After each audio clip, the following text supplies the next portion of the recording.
Hey everyone, my name's Andrew J. Clark. I'm a Sony-sponsored landscape photographer based in Western Australia, and it's been a little while since my last video, but I'm back for good reason. I've been fortunate to spend the last couple of weeks testing out the brand new a6700, the long-anticipated, long-rumoured next high-end APS-C camera from Sony. I've managed to use it a bunch over the past couple of weeks. I took it to a waterfall, I got a great sunset on the coast, and I even snuck in some cityscape photography in the Perth CBD. And I'm really excited to share with you my thoughts and some sample images so that we can start to get a sense of what, if anything, is really holding you back from sticking with APS-C. But before we get into all of that, first a bit of disclosure. I am sponsored here in Australia, and Sony did lend me a copy of the a6700 to do this testing. But I don't get to keep it, no money's changing hands, and they don't get to see this video before I'm posting it. In fact, they don't even know that I'm making the video. But before I take you out into the field with me, here are the headlines. We have a new 26 megapixel backside illuminated sensor. This is the first time we've seen a BSI sensor in the 6000 series, but on paper, this sensor looks very much like the same sensor that's in the FX30. So it's not completely new tech,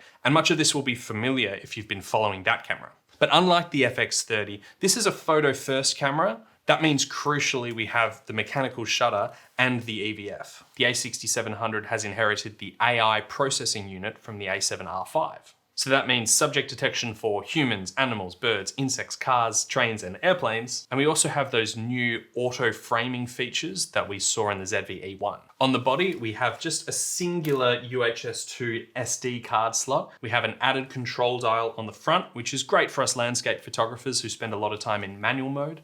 We have an extra custom key on the side here, which is very reminiscent of older cameras which used to have a record button right here.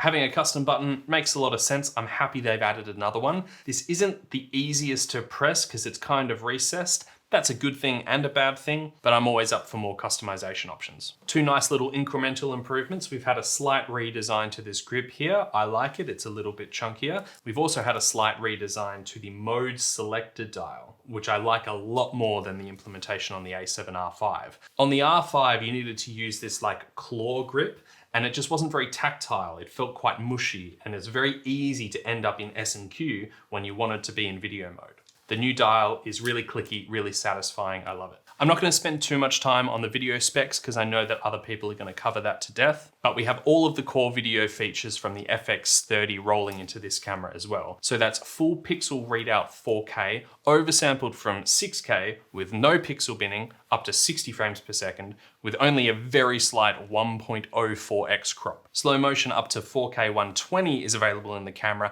but with a 1.6 times crop, so that's not oversampled. Like with a lot of recent Sony cameras, we have all-eye 10-bit 422 video codecs available, but to access those all-eye codecs at the high frame rates, you're gonna need the fastest V90 SD cards. In terms of picture profiles, we'd have everything that you'd expect, S-Log3, HLG, etc. This is the first time S-Cinetone is in an a6000 series camera, and S-Log has been moved onto the dedicated log shooting mode, which does allow for users to upload their own custom LUTs, so that's pretty cool. Okay, so that's it for the big headline features. I'm gonna come back to talk about what I like for landscape photography and a few of the quirks about this camera after we've been out into the field and done some testing.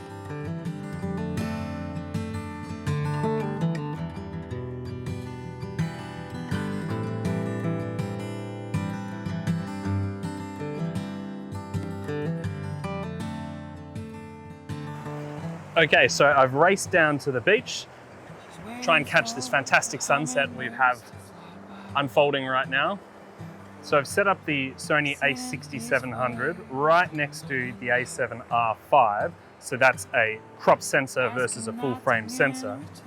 Now it's not exactly a completely fair comparison because you can see on the a6700, we have the 18-135 APS-C lens, which is a mid-tier APS-C lens. It's not one of the absolute top for image quality within the APS-C lineup. But on the other hand, we have the Sony 24-70 GM Mark II. So we're comparing more of a mid-tier APS-C setup to the top of the line full frame equivalent. When I'm around her, I feel safe. There's a magic river flowing in a gaze. She gives me real love all the time.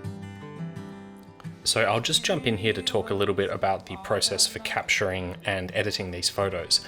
Given the differences in the equipment I was using, I really wasn't trying to match settings per se, but more so to just match exposure on the back of the camera while creating the best image I could with the a6700. And just to be clear, these aren't unprocessed JPEGs like you mostly see in launch day videos. My process was to load up the raw files in Sony's Imaging Edge editing application, do color correction and exposure corrections in there, and export uncompressed TIFFs into Photoshop for touch-ups. Most reviewers, quite reasonably, avoid doing this because Sony's editing software is admittedly terrible to use, and you really can't guarantee that results will be consistent once we have full production firmware and RAW support. So this approach is pretty much useless for any scientific testing. That being said, my goal with these videos is to give you a better idea at launch of what these cameras are really capable of if you put in the time to get the most out of them. And JPEGs straight out of camera don't scratch the surface of the power of these sensors. So if you appreciate the extra effort it takes to create these images, feel free to give the video a quick like. So one more thing to mention with our super long exposures, I've set up to do a shot in bulb mode, and on the new 6700, it has inherited the feature from the a7RV bulb timer. That means I can dial in a long exposure, longer than 30 seconds, before taking the shot.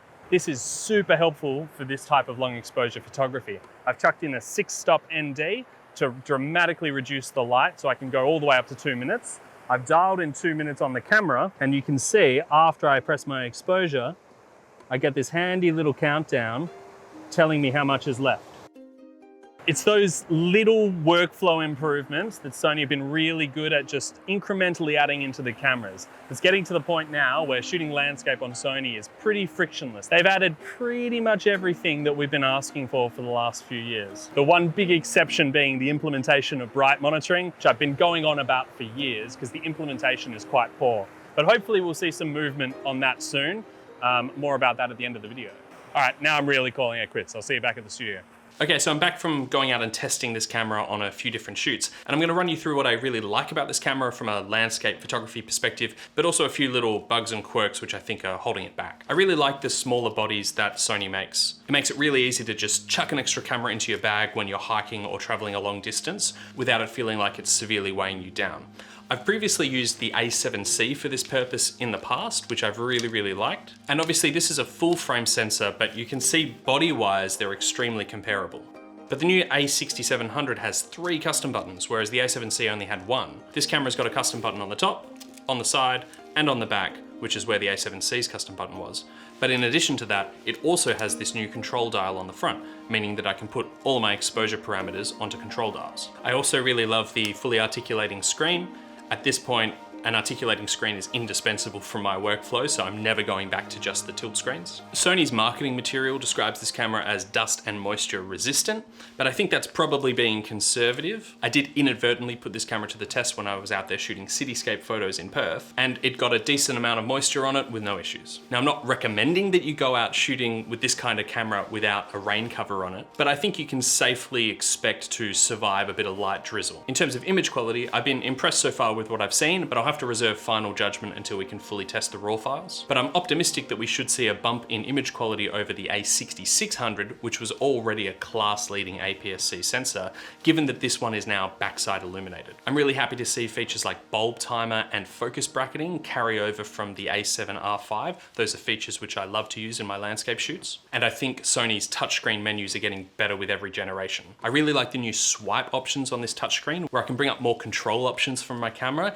in particular the ability to just take a photo by touching the screen. And that takes me to the things which I don't like so much about this camera and where I think there's a few missed opportunities for Sony. One thing I've been going on for ages, since at least the 2nd generation of Sony cameras, is the fact that bright monitoring, which is a fantastic astrophotography option, is only available by assigning it to a custom key. You still can't put it into your My menu, and you still can't put it into the function menu.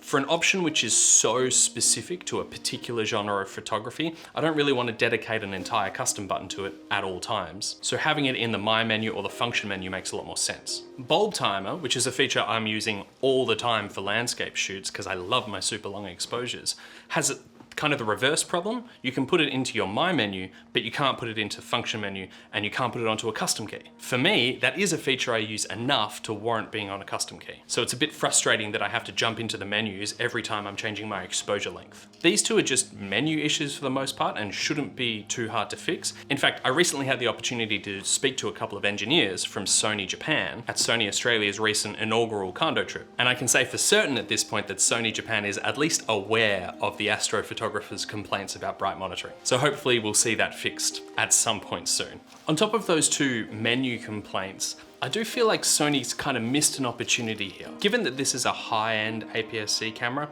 I was sort of hoping to see some faster frame rates or maybe even the CF Express Type A cards in here. APS-C is a format that a lot of wildlife photographers really like to use because the added crop factor gives you that extra reach over full frame bodies. And I could just see an APS-C camera that would do 20 or 30 frames per second and wouldn't buffer as much as this camera does with the new CF Express Type A cards would have been a real slam dunk and an instant pickup for a lot of different photographers. That's not really a complaint that's super relevant for landscape photography or too much for travel photography, but still, I do feel like it was kind of a missed opportunity. So yeah, that's it for my first impressions of this camera. If you've got any questions, please chuck them in the comments as soon as possible. I don't know how long I'm gonna get to hold on to the camera, and I'll absolutely be answering every question that you've got, at least for the next few days. I know I haven't been making too many videos, but when I do make them, I try to make them really in-depth and I try to really test the cameras. So if you enjoy that side of things, stay tuned for more from me. Cheers.